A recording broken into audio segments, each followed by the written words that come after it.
అందరికీ నమస్కారం అండి. బాగున్నారా?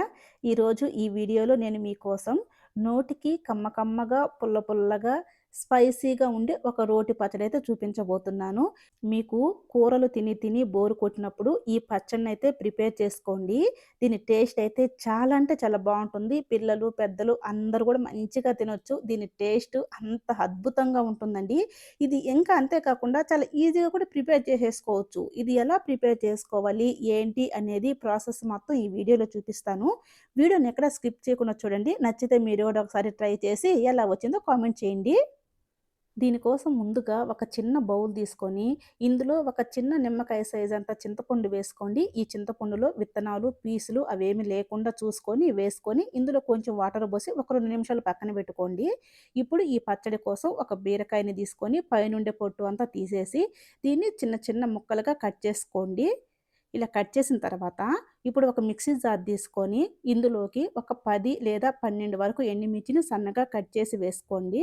నెక్స్ట్ ఇందులోకి ఒక 3 టమోటాలని సన్నగా కట్ చేసి వేసుకోవాలి. నెక్స్ట్ ఇందులోకి మనం నానబెట్టుకున్న ఈ చింతపండుని వేసేసుకుందాం. ఇప్పుడు దీనిపైన మూత పెట్టి మనం మెత్తగా గ్రైండ్ చేసుకోవాలి. చూసారు గదా! ఈ విధంగా గ్రైండ్ చేసుకుంటే సరిపోతుంది. ఇప్పుడు ఇందులోకి మనం కట్ చేసి పక్కన పెట్టుకున్న బీరకాయ ముక్కలను వేసేసుకుందాం. తర్వాత ఇందులోకి ఒక 2 ఉల్లిపాయలను వేసుకొని, దీనిపైన మూత పెట్టి మనం గ్రైండ్ చేసుకోవాలి. బీరకాయ ముక్కలు వేసిన తర్వాత మనం మెత్తగా గ్రైండ్ చేసుకోకూడదండి. కొంచెం కచ్చా పచ్చాగా గ్రైండ్ చేసుకోవాలి. అప్పుడైతేనే ఈ పచ్చడి టేస్టు మనకు చాలా మంచిగా అనిపిస్తుంది.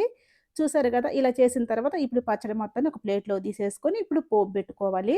దీనికోసం స్టవ్ వెలిగించి కడాయి పెట్టి 2, 3 టేబుల్ స్పూన్‌లు ఆయిల్ వేసుకోవాలి. ఆయిల్ హీటెక్కిన తర్వాత 1 టీ స్పూన్ ఆవాలు, హాఫ్ టీ స్పూన్ జీలకర్ర, 1 టేబుల్ స్పూన్ పచ్చిశనగపప్పు, 1 టేబుల్ స్పూన్ మినపప్పు, ఒక 3 ఎండుమిర్చి వేసుకొని లైట్‌గా ఫ్రై చేసుకోవాలి.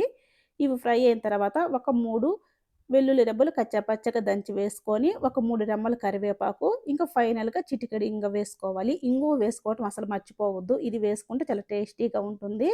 ఈ మొత్తాన్ని ఒకసారి ఫ్రై చేసేసుకున్నాం. ఇవి ఫ్రై అయిన తర్వాత మనం గ్రైండ్ చేసి పక్కన పెట్టుకున్న ఈ బీరకాయ పచ్చడిని ఈ ఆయిల్‌లోకి యాడ్ చేసేసుకుందాం. ఇప్పుడు ఇందులోకి 1 టేబుల్ స్పూన్ సాల్టు, చిటికెడు పసుపు వేసుకొని, ఇప్పుడు ఈ మొత్తాన్ని ఒకసారి కలిపేసుకోవాలి. ఇలా కలిపిన తర్వాత మనం మంట సిమ్‌లో పెట్టుకొని ఈ పచ్చడిని ఒక 5, 6 నిమిషాల పాటు మనం ఉడికించుకోవాలండి. ఇలా ఉడికిన తర్వాత మనం మధ్య మధ్యలో కలుపుతూ ఉండాలి. లేకపోతే అడుగనేది మాడిపోతుంది. చూసారు గదా! ఇలా ఆయిల్ చక్కగా పైకొచ్చిందంటే ఈ పచ్చడనేది మనకు రెడీ అయిపోయినట్లే. ఇప్పుడు మనం స్టవ్ ఆపేసుకొని ఈ పచ్చడి మొత్తాన్ని కూడా ఒకసారి కలిపేసుకొని, ఈ పచ్చడి మొత్తాన్ని మనం ప్లేట్‌లోకి తీసేసుకుందాం.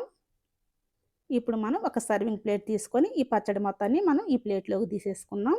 అంతేనండి. చూసారు కదా! నోటికి కమ్మ కమ్మగా, పుల్ల పుల్లగా, స్పైసీగా ఉండే బీరకాయ పచ్చడి ఎలా ప్రిపేర్ చేసుకోవాలో.